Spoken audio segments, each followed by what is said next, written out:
Wind chill factor going on here, making it seem a little colder. I'm finishing up a 4-mile run. I went on my usual 5-mile route Sunday morning listening to podcasts.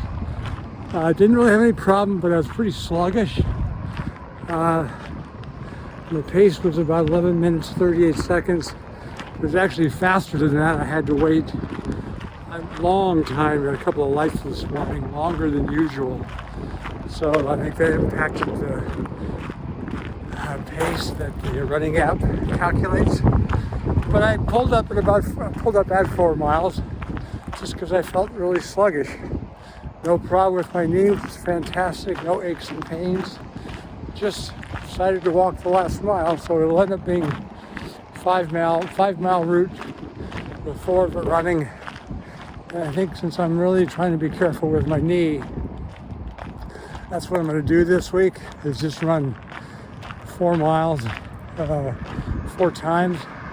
I'm still trying to decide whether it's going to be Monday, Tuesday, Wednesday, Saturday, Monday, Tuesday, Friday, Saturday, Monday, Wednesday, Thursday, Saturday, my usual cadence. I don't know, we'll see how I feel in the morning, see what the weather's like. But I'm just going to run 4 miles stints this week. Again, being really careful, trying to protect my knee. Bought a foam roller last Friday or Thursday, and I'm trying to iron out whatever might be impinging. I'm going to look into other things to sort of deal with runner's knee and go from there.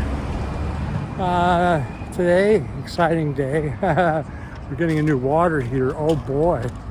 So that'll disrupt the condo this afternoon.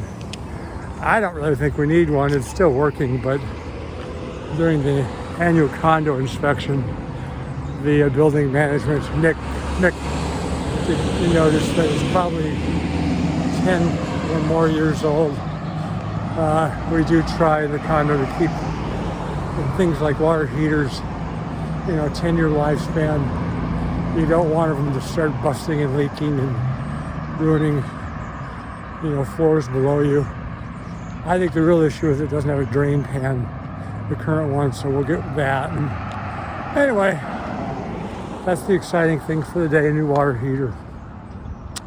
Other than that, nothing else going on. Things are great here in Olympia. Good win by the Seahawks. It didn't look very good, but I know that they probably let up in the second half when they were ahead. Could have easily put their foot back on the gas again and didn't. Horrible loss by the Cougars this week.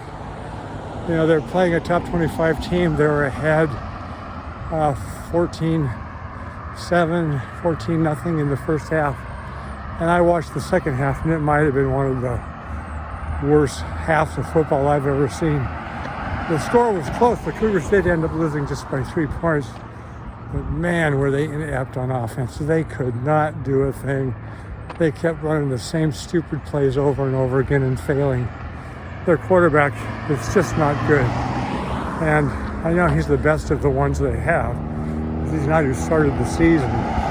But he's just not good. And I think that's a big part of their failure this year. They need to win one more game to qualify for a bowl. I know that sounds ridiculous, but the Pac-12, this is the last year of the existing bowl alliance agreements the conference had before the conference blew up 3 years ago. So if they can manage to win 6 games, they might get a bowl game to the Mexico Bowl. And they could. They've got to play Oregon State again. But don't forget, they lost Oregon State 10-7 in Corvallis.